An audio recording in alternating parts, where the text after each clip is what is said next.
Salut à tous. Alors je voulais vous donner quelques nouvelles pour ce dimanche parce que mercredi dernier vous n'avez pas eu de vidéo. J'étais un petit peu malade, pas en forme, pas très bien et tout. Là ça va. En tout cas, je voulais vous montrer quelques trucs dans cette vidéo du dimanche.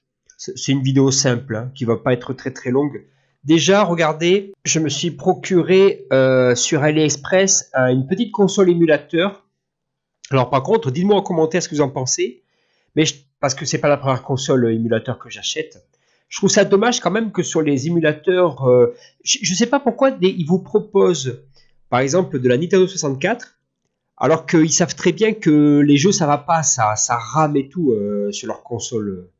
C'est compliqué d'avoir une bonne console émulateur pour tout ce qui est N64 et la PS1 ça va, ça marche plutôt bien, mais c'est pas trop ça avec une telle console. C'est un peu compliqué à jouer. Mais en tout cas, tout ce qui est évidemment Game Boy Color, NES, Super Nintendo, etc., ça marche très très bien. Et pourquoi j'ai acheté ça? Ça va me permettre de tester mes prototypes, mes jeux, tout ça, voir un peu ce que ça donne sur un écran. Mais je compte aussi me procurer de vraies machines, de vrais Game Boy, etc., de tester sur cartouche, de tout faire à la maison, de mettre les jeux sur des vraies cartouches et carrément d'y jouer sur des vraies plateformes, sur des vraies machines, avant de proposer mes Kickstarter, etc. Par exemple, je compte vraiment voir aussi pour tout ce qui est NES, cartouche NES, etc. pour tester les jeux. En plus des consoles émulateurs que j'ai une autre console émulateur, là je peux pas vous montrer parce que c'est un sacré bazar, il n'y a pas tout qui est sorti encore. J'ai pris avec un écran, tout ça, et là c'est deux manettes, c'est des manettes copier-coller de la PS1 avec les joysticks, tout ça. Tu sens que la qualité niveau plastique, c'est pas trop ça, mais ça va, c'est raisonnable. En tout cas, celle-ci, je suis assez étonné parce que la qualité est vraiment bonne. Par contre, au niveau des touches, tout ça, c'est agréable au niveau du plastique, des finitions, de l'écran, de la qualité du son, tout ça, c'est plutôt bien foutu. Pour les consoles pas très puissantes, ça va, mais dès qu'on commence à arriver avec la N64, là, ça commence à être compliqué. Ah, mais là, j'ai lancé un autre jeu Game Boy, je vais vous montrer. Mais en tout cas, l'autre machine émulateur que j'ai pris, l'autre émulateur, ça se branche à la prise HDMI et dessus vous avez une petite carte SD comme celle-ci. Vous avez une petite carte SD et du coup dessus je pourrais mettre les ROM de mes jeux, tout ça pour pouvoir tester. Là, vous voyez, là j'ai pris un jeu Game Boy classique. Voilà, là, j'ai coupé le son, hein, c'est normal. Mais c'est plutôt cool. Dessus, je joue au Batman, je joue au Mario, tout ça. Et je peux changer les ROM directement depuis la carte SD qu'il y a dessus. C'est une micro SD. Et via après le PC, ben, je change mes ROM, j'en supprime, j'en rajoute. Je vais mettre dessus des jeux PS1 que j'ai beaucoup aimé, des jeux Game Boy que j'ai beaucoup aimé. Alors la plupart des ROM sont en anglais. Enfin, toutes les ROM sont en anglais même. Donc je vais mettre des ROM en français. Et puis voilà, je vais me mettre les Pokémon, tout ça je pense. Voilà, c'est plutôt cool. Et dessus, ça me permettra de tester donc directement mes jeux, voir ce que ça donne directement sur un écran, au niveau de la jouabilité, tout ça. Mais je vais surtout, je vais m'équiper avec de vraies machines pour pouvoir tester sur des vrais supports, sur des vrais Game Boy, sur des vrais NES, tout ça, directement mes jeux avant de les proposer en campagne Kickstarter. En tout cas, je voulais vous montrer dans cette vidéo, voilà un peu les nouvelles comme ça.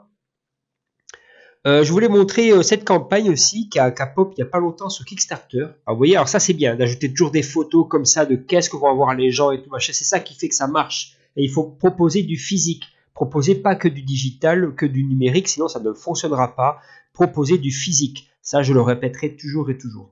Ça, c'est pas mal aussi des images animées comme ça, ce que ça donne en noir et blanc, ce que ça donne sur écran Game Boy à l'ancienne. Voilà.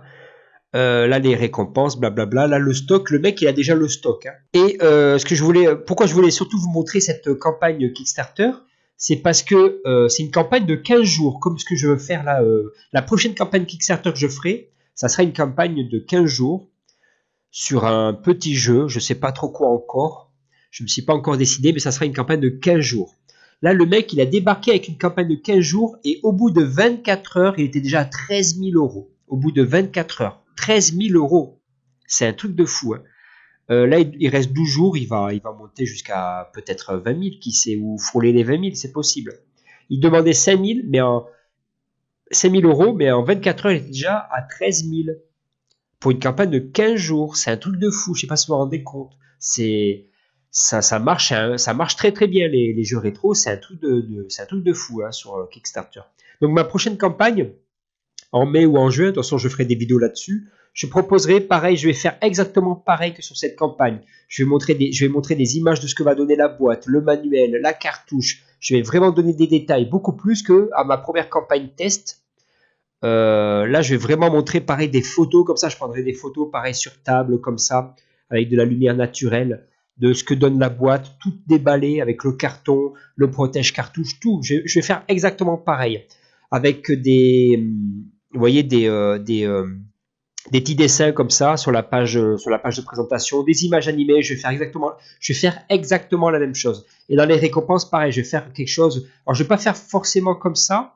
Je pense que je vais faire avec des dessins, moi, que je pourrais réutiliser à toutes mes campagnes Kickstarter. Je vais réutiliser les mêmes images comme ça et les mêmes images de récompense. Je vais les recycler à toutes mes campagnes Kickstarter, je pense. Mais voilà, les photos comme ça. Alors ça, par contre, je me suis renseigné. Je me suis rendu compte que depuis quelques temps, les gens qui faisaient des campagnes de jeux rétro, que ça soit sur NES, Game Boy, etc., proposaient aussi leurs jeux sur Steam. Et alors j'ai demandé à ChatGPT comment ils font. Et en fait c'est simple. D'après ce que j'ai compris, le jeu ils le mettent sur navigateur web, leur jeu Game Boy, et après avec un autre outil, la page, le jeu sur navigateur web, il la transforme en .exe.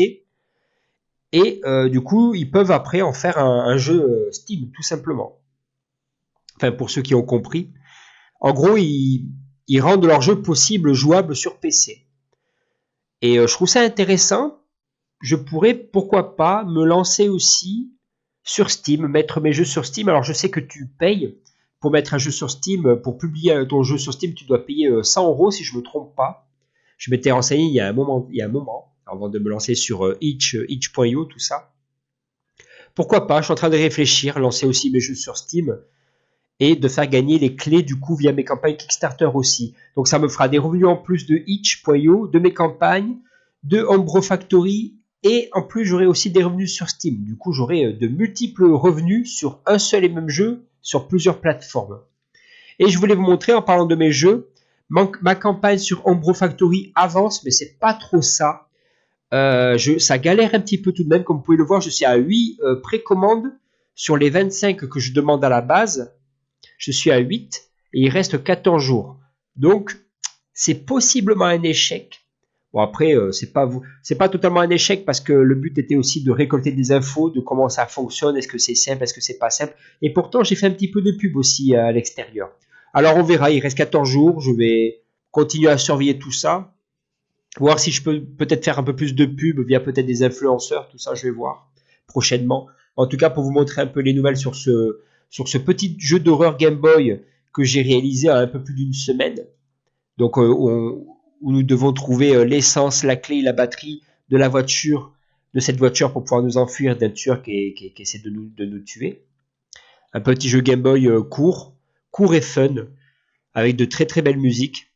Voilà. Ce que donne la campagne de précommande, c'est pas trop ça, mais ça avance. Mais à mon avis, ça va mal finir. Mais bon, le jeu en tout cas se vend sur ma page, sur mon compte itch.io. Le jeu fait des ventes tous les jours, donc c'est plutôt cool.